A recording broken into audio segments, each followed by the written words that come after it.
मधुबन के बाबा मुरली वाले, आपका क्या कहना,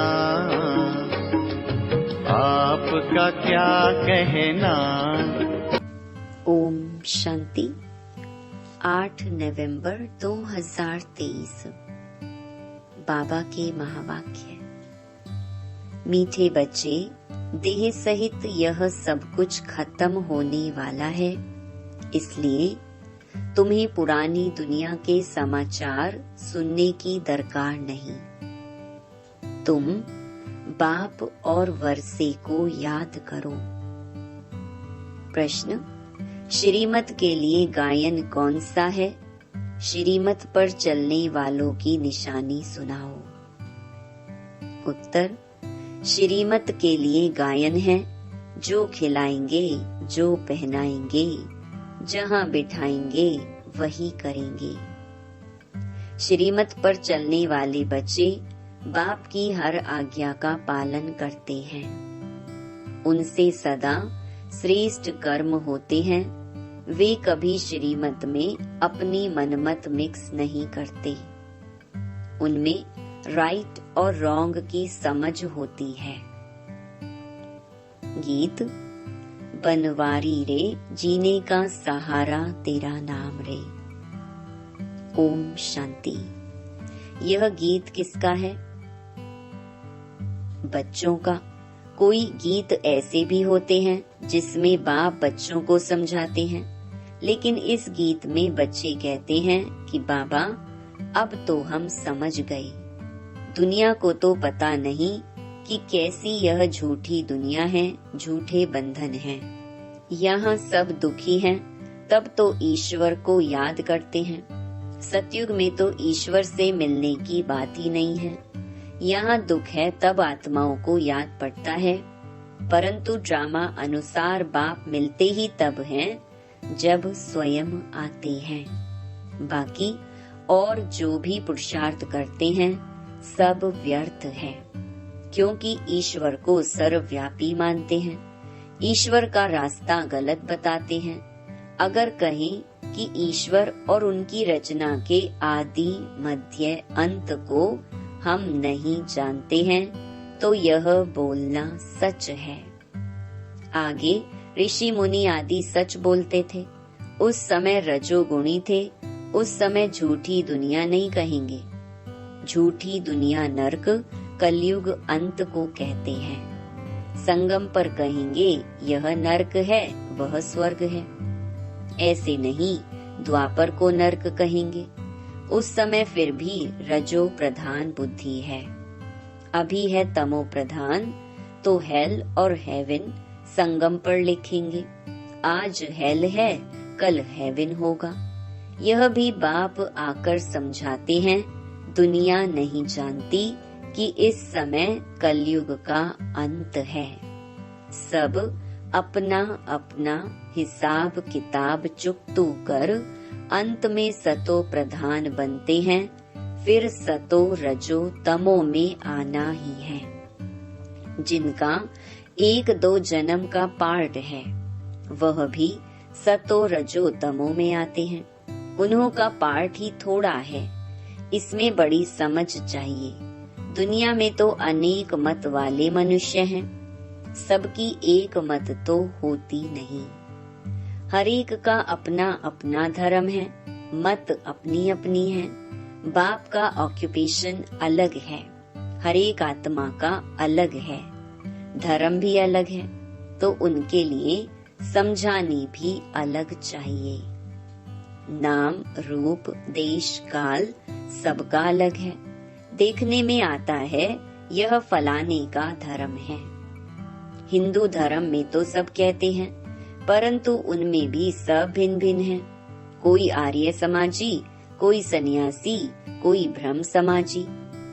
सन्यासी आदि जो भी हैं, सबको हिंदू धर्म में मानते हैं। हम लिखें कि हम ब्राह्मण धर्म के हैं अथवा देवता धर्म के हैं, तो भी वे हिंदू में लगा देते हैं, क्योंकि और कोई सेक्शन तो उन्हों के पास है ही नहीं। तो हर एक का फॉर्म अलग अलग होने से मालूम पड़ जाएगा। और कोई धर्म वाला होगा तो इन बातों को मानेगा नहीं। फिर उनको इकट्ठा समझाना मुश्किल है, तो वे समझेंगे कि यह तो अपने धर्म की महिमा करते हैं, इनमें द्वैत है। समझाने वाले बच्चे भी नंबरवार हैं। सब एक समान तो है नहीं, इसीलिए महारथियों को बुलाते हैं। बाबा ने समझाया है, मुझे याद करो, मेरी श्रीमत पर चलो। इसमें प्रेरणा आदि की कोई बात नहीं। अगर प्रेरणा से काम हो तो फिर बाप के आने की दरकार ही नहीं। शिव बाबा तो यहाँ हैं, तो उनको प्रेरणा की क्या दरकार है। यह तो बाप की मत पर चलना होता है, प्रेरणा की बात नहीं। कोई कोई संदेशियां संदेश ले आती हैं, उसमें भी बहुत मिक्स हो जाता है।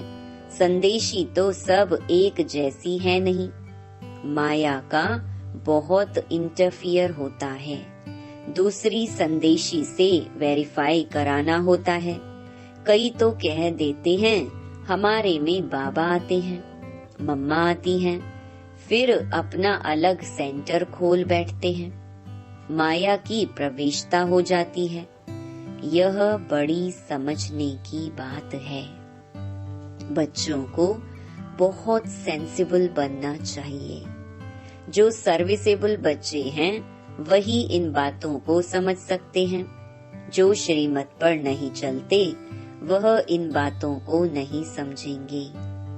श्रीमत के लिए गायन है कि आप जो खिलाएंगे, जो पहनाएंगे, जहाँ बिठाएंगे वह करेंगे।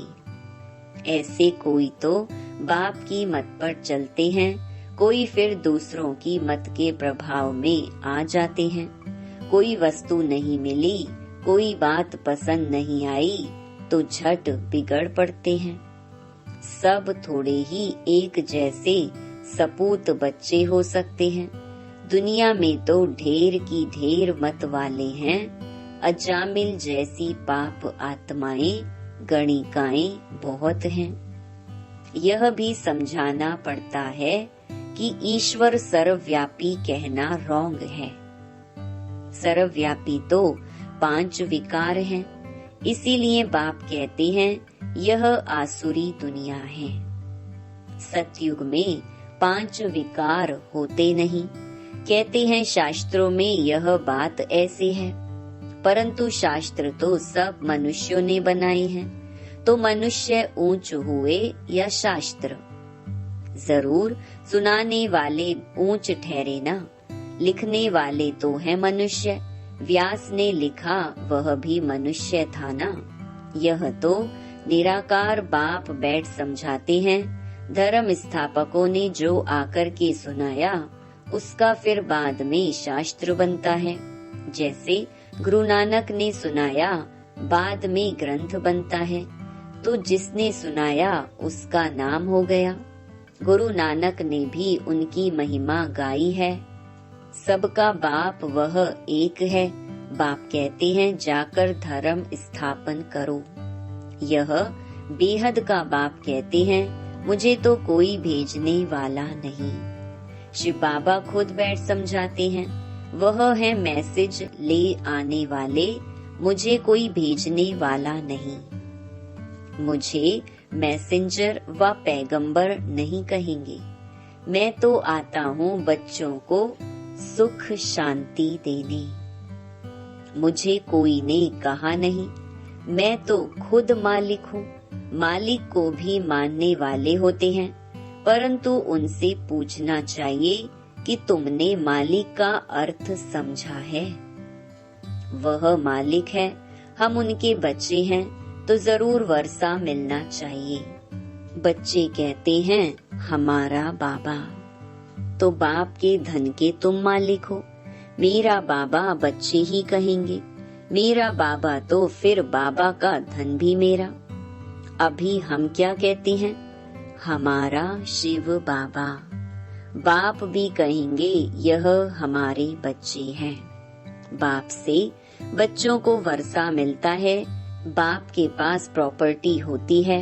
बेहद का बाप है ही, स्वर्ग का रचयिता। भारतवासियों को भी प्रॉपर्टी किससे मिलती है? शिव बाबा से। शिव जयंती भी मनाते हैं। शिव जयंती के बाद फिर होगी श्री कृष्ण जयंती, फिर श्री राम जयंती। बस मम्मा बाबा की जयंती व जगदम्बा की जयंती तो कोई गाते नहीं। शिव जयंती, फिर राधे कृष्ण की जयंती, फिर राम सीता जयंती। जब शिव बाबा आए तब शूद्र राज्य विनाश हो, यह राज भी कोई समझते नहीं।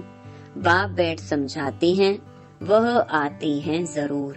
बाप को क्यों बुलाते हैं? श्री कृष्ण पुरी स्थापन करने। तुम जानते हो शिव जयंती बरोबर होती है। शिव बाबा नॉलेज दे रहे हैं, आदि सनातन देवी देवता धर्म की स्थापना हो रही है। शिव जयंती है बड़े ते बड़ी जयंती, फिर है ब्रह्मा विष्णु शंकर। अब प्रजापिता ब्रह्मा तो मनुष्य सृष्टि में है, फिर रचना में मुख्य हैं लक्ष्मी नारायण। तो शिव है मात पिता, फिर मात पिता ब्रह्मा और जगत अम्बा भी आ जाते हैं। यह समझने और धारण करने की बातें हैं। पहले पहले समझाना है। बाप परम पिता परमात्मा आते हैं पतितों को पावन करने। वह नाम रूप से न्यारा हो तो उनकी जयंती कैसे हो सकती? गॉड को फादर कहा जाता, फादर को तो सब मानते हैं। निराकार है ही आत्मा और परमात्मा। आत्माओं को साकार शरीर मिलता है, यह बड़ी समझने की बातें हैं। जो कुछ भी शास्त्र आदि नहीं पढ़ा हुआ हो तो उसके लिए और ही सहज है। आत्माओं का बाप वह परम पिता परमात्मा स्वर्ग की स्थापना करने वाला है। स्वर्ग में होती है राजाई तो जरूर उनको संगम पर आना पड़े। सतयुग में तो आ ना सके। वह प्रालब्ध 21 जन्मों का वर्षा संगम पर ही मिलता है। यह संगम युग है ब्राह्मणों का। ब्राह्मण है चोटी, फिर है देवताओं का युग। हर एक युग 1250 वर्ष का है। अभी 3 धर्म स्थापन होते हैं, ब्राह्मण, देवता, क्षत्रिय। क्योंकि फिर आधा कल्प कोई धर्म नहीं होता। सूर्यवंशी चंद्रवंशी पूज्य थे, फिर पुजारी बन जाते हैं। वह ब्राह्मण तो किस्म किस्म के होते हैं। अभी तुम अच्छे कर्म कर रहे हो जो फिर सतयुग में प्रालब्ध पाओगे। बाप अच्छे कर्म सिखलाते हैं। तुम जानते हो हम श्रीमत पर कैसे कर्म करेंगे, औरों को आप समान बनाएंगे तो उसकी प्रालब्ध मिलेगी। अभी सारी राजधानी स्थापन होती है।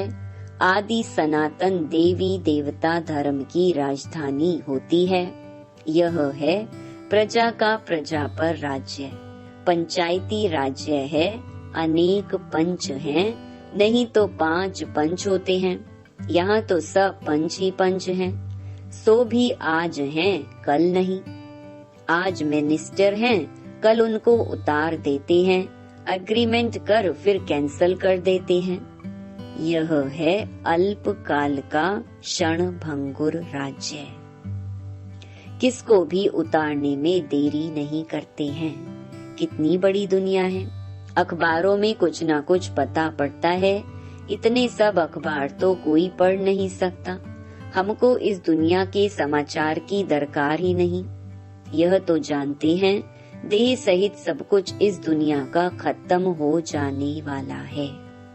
बाबा कहते हैं सिर्फ मुझे याद करो तो तुम मेरे पास आ जाएंगे। मरने के बाद सारा साक्षात्कार होगा। शरीर छोड़कर फिर आत्मा भटकती भी है। उस समय भी हिसाब किताब भोग सकते हैं। साक्षात्कार सब होता है, अंदर ही साक्षात्कार करते हैं, भोगना भोगते हैं। बहुत पछताते हैं कि हमने नाहिक ऐसा किया। पश्चाताप होता है ना।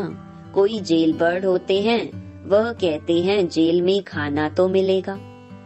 मतलब खाना खाने से काम है, इज्जत की परवाह नहीं करते। तुमको तो कोई तकलीफ नहीं, बाप है तो बाप की श्रीमत पर चलना है। ऐसे भी नहीं किसको दुख देंगे, वह तो है ही सुख दाता। आज्ञाकारी बच्चे तो कहेंगे बाबा जो आप डायरेक्शन देंगे। तुम ही से बैठूं, तुम ही से खाऊं, यह शिव बाबा के लिए गाया हुआ है। भागीरथ अथवा नंदी गण भी मशहूर है। लिखा हुआ है ना, माताओं के सिर पर कलश रखा, तो वह फिर गऊ दिखाते हैं। क्या क्या बातें बना दी हैं, इस दुनिया में कोई एवर हेल्दी हो नहीं सकता। अनेक प्रकार के रोग हैं, वहाँ कोई रोग नहीं है। ना कभी अकाली मृत्यु होती है, समय पर साक्षात्कार होता है। बूढ़ों को तो खुशी होती है, बूढ़े जब होते हैं तो खुशी से शरीर छोड़ते हैं। साक्षात्कार होता है कि हम जाकर बच्चा बनूंगा। अभी तुम जवानों को भी इतनी खुशी है कि हम शरीर छोड़ जाकर प्रिंस बनेंगे। बच्चे हो व जवान हो, मरना तो सबको है ना। तो सबको यह नशा रहना चाहिए कि हम जाकर प्रिंस बनेंगे। जरूर जब सर्विस करो तब तो बनो। खुशी होनी चाहिए। अभी हम पुराना शरीर छोड़ बाबा के पास जाएंगे, बाबा फिर हमको स्वर्ग में भेज देंगे। सर्विस करनी चाहिए। बच्चों ने गीत सुना। बंसी वाला श्री कृष्ण तो है नहीं, मुरली तो बहुतों के पास होती है, बहुत अच्छी अच्छी बजाते हैं, इसमें मुरली की बात नहीं। तुम तो कहते हो श्रीमत एक बाप ही देते हैं। जब तक कोई बच्चा नहीं बनता तब तक यह बातें समझ भी नहीं सकता, और इसमें फिर श्रीमत पर चलने की बात है। अपनी मत पर चलने से थोड़े ही ऊंच पद पा सकेंगे। बाप को तो जानते हैं, वह बाप का परिचय औरों को भी देंगे। बाप और रचना का परिचय देना है। किसको बाप का परिचय नहीं देते तो गोया खुद जानते नहीं।